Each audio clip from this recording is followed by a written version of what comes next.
Okay, here we are. The countdown is on. Currently on the ferry, and as of this moment, we have 3 days, 15 hours, 2 minutes, and 1 second until I line up for the Ironman. So the car is loaded. We're currently getting the ferry from Dover to Calais, and then once we get to Calais, we're going to do about 2.5 to 3 hours of driving down to a place called Reims. We're going to stay there for the night. It's currently Wednesday, and the bike check-in and everything like that is on for Friday afternoon. So we aim to get there Friday morning, which means tonight we'll stay in Reims, tomorrow night we'll stay a little bit further down, and then Friday we'll have an hour tops of driving to actually get to Thun, which is where the Ironman is. Today is also the first day of the carb load, and the goal for the carb load is to hit at least 8 grams per kg of body weight. So I currently am around 90 kgs of body weight, which means I'm aiming to hit a minimum of 720 grams of carbohydrates, which whilst you're traveling, it's not actually very easy to do. I'm going to get back to doing some work now whilst I can on the ferry, and I'll update you when we get to our next spot. Okay, we are here in our first accommodation in France. We are currently in Reims. So yesterday went on the ferry, landed in Calais, and did about 3.5 hours of driving to where we are now. Stayed here for the night. It's another morning. We're about to leave and go to Dijon, which is another 3 hours of driving. So generally trying to break it up into 3 or 4 hours of driving per day, just to mean we're not spending too much time in the car. And then tomorrow is Friday. We're going to leave in the morning and do our last stretch of driving to get to Thun. Now, as I mentioned on the ferry, yesterday was my first day of carb loading, so I actually hit about 750 grams of carbs, which was a struggle, and this is kind of some of the stuff that I've been eating. This is my carb slash snack box, so I've been munching on these throughout the day, raisin bars. I've had these in the evenings, pasta pots. These are like 45 grams of carbs. Had some Sour Patch Kids, having a lot of like jam and bagels, or honey and bagels, honey and crumpets. These are like 20 grams each, or even 25 grams each potentially. Small snacks. I actually haven't opened this yet. Rice puddings, bananas of course, Jaffa cakes, these Nutrigrain bars for the days. Obviously not been eating these baby wipes. Yeah, Nutrigrain bars are really good. These are like, well, the cheap version of Nutrigrain bars. They're like 25 grams of carbs each. And then for the main meals, I've just been eating like pasta, bread rolls, basically anything I can get my hands on, to be honest. And also this bag of granola too. But yeah, 750 grams yesterday. I've already had breakfast today, which was 2 bagels with jam and a croissant with jam and banana. So that's already like 150 grams of carbohydrates, because what I noticed yesterday is it got to about 8 o'clock in the evening and I still had 150 grams to try and get down me, which was a bit too late in the evening. That impacted my sleep, so I couldn't get to sleep for a while because I was a bit bloated and just too full up basically. So I'm going to try and avoid that today. I have more carbs earlier on in the day. Also, we actually had to take the roof box and the bike off the car last night. I take the bike off the car anyway because I don't want to leave that overnight and risk it getting stolen. But where we're staying now in an apartment, it's underfloor parking or underground parking, and it's an X5 that we're driving, and this did not fit on top underneath the barrier, so we had the annoying task of having to take all of that off and bring it upstairs. Where we're staying is a fairly little cozy apartment.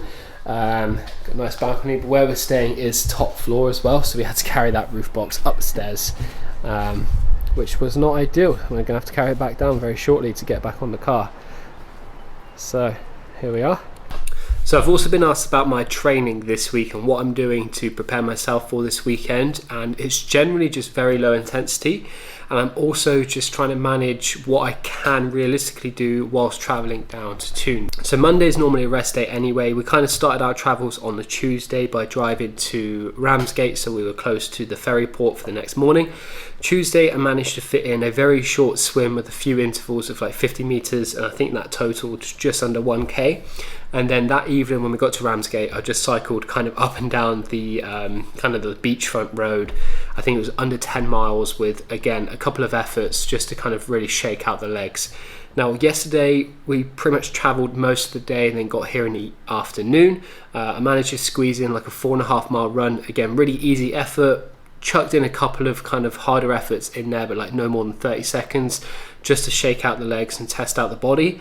Generally, you don't want to completely take the foot off the gas, and I've seen this before, and I spoke to like clients who have previously tried events where they've just done nothing for like the last week or two, and this just basically gets your body underprepared for the event. You end up showing up feeling lethargic, like your nervous system's just slow and switched off, and you're just not fully ready to go. So all that hard work you did leading up to the event is not wasted, but not maximized to its full potential. So I'm feeling really good right now. I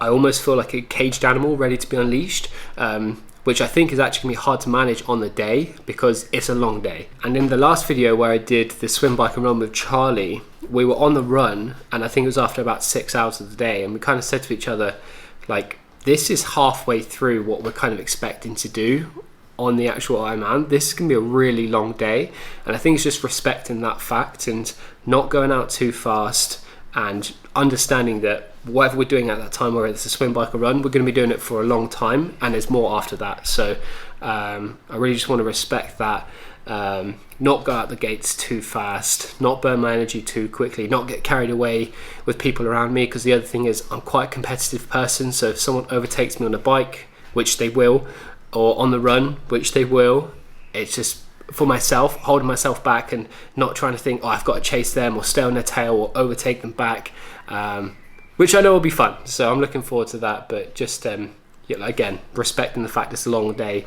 running my own race. Right. Roof box back on, bike is on, ready to go.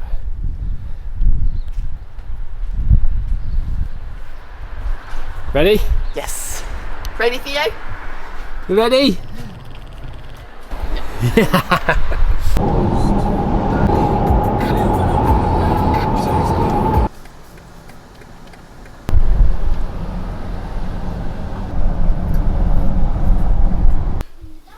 Okay, here we are at our second location in France. We were in a place called Dole.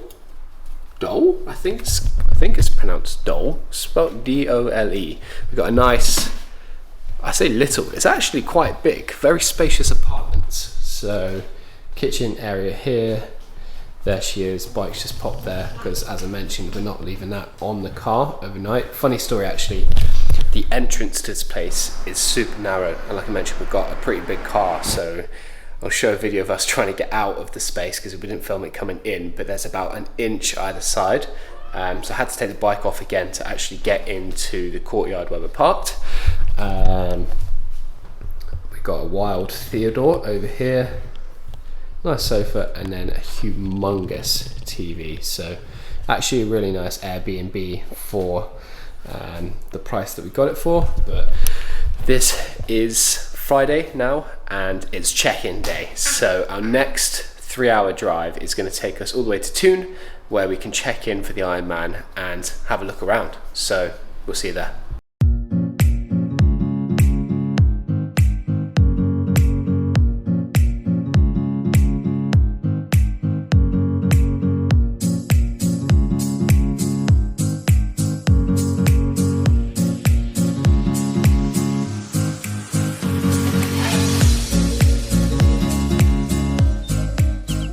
I'm so excited. Okay, so we've just done registration, picked up my first timer's bag. Apparently there's something in here which indicates it's my first time, so I'll get extra cheers apparently. I don't know if you can see because of the trees, but behind there is the most incredible backdrop ever. Mountains that are snow topped. We'll get a good view of those in a second. We'll go around. And if I'm not mistaken, that is the finishing stretch just there. So that'll be calling my name Sunday afternoon. Let's go.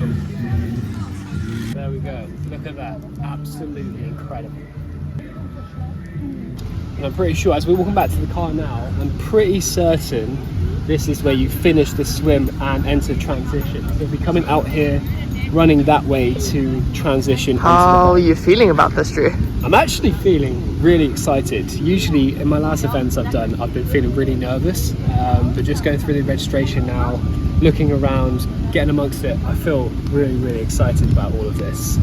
I'm sure that's going to change in a couple of days, but I'm actually buzzing to go. So this is the transition zone. My number is 474, which I believe would put me in zone D on the right. So I'm pretty certain you come out of there, run down, run to here, maybe even run down there, I don't know yet. And that's where we'll be getting onto the bike and starting 112 miles of grueling hills and climbs. Ooh. With all of those beautiful views though. All those views, yeah. That is one thing I'm looking forward to. If the weather stays like this, I'll be very happy, although I don't want it to be too hot, because that will be a struggle.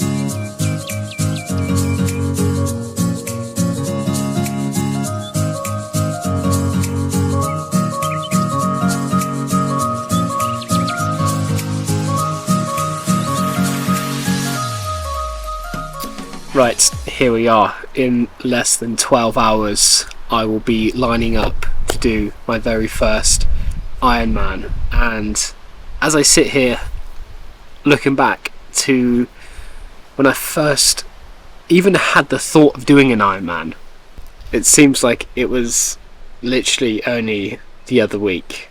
And when I think of all the work I've done and all those sessions I didn't want to do throughout the bad weather, when I was feeling tired, when I had other things on, had other challenges in my life, and I still showed up to do it, all of that right now is giving me a huge amount of confidence for tomorrow. Now, I've been asked a few times, how do I feel? And if you'd asked me that in any of my other previous events, I would have told you that I'd be feeling really nervous.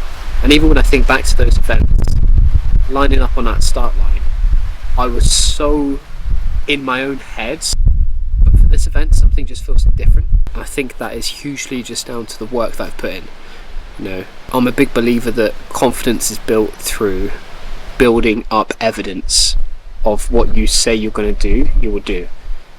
And I can confidently say that over the last 6+ months. So today we spent a bit more time around the Ironman village, met up with my friend Charlie, and we had a look around the bike drop area so we know where we need to go, what we need to do for the first transition. And then we went up to the swim start line and got a feel for the water for the first time, because we actually had an email come through a couple of days ago which was saying that the water temperature is colder than normal. Then I was actually a bit concerned prior to this race what the heat would be like for the run, because I'm a hot runner anyway. I think I mentioned this before, so I was concerned that it would be too hot and I would overheat, but fortunately there is rain scheduled, and I think it's only highs of like 19, maybe even 20 degrees, so if it stays that way I'll actually be pretty happy. But we spent the rest of the afternoon just getting everything else ready. My hydration is ready for tomorrow, so we've been putting gels in the bottles, filling up bottles with electrolytes. All of that's ready to go. My morning snacks are ready, so I'll be eating that about 5 AM tomorrow as we're on our way down to the event area, and we're going to get to sleep very soon. It's currently 8 PM and we'll be going to sleep in about half an hour. I'm not too sure how much sleep I'm going to have, but my mind is in a good place, so I'm hoping it will be a good sleep, and then waking up tomorrow at 4:30 AM. So if all goes planned, I could possibly get 8 hours of sleep, but it'll probably be looking more like 7, maybe even 6 if I have a terrible sleep, but that's absolutely fine because I know the adrenaline tomorrow will be high, and I know that's going to carry me through, especially for the first part tomorrow. So all in all, I'm really excited, and I just can't wait to see what tomorrow brings. Let's do it.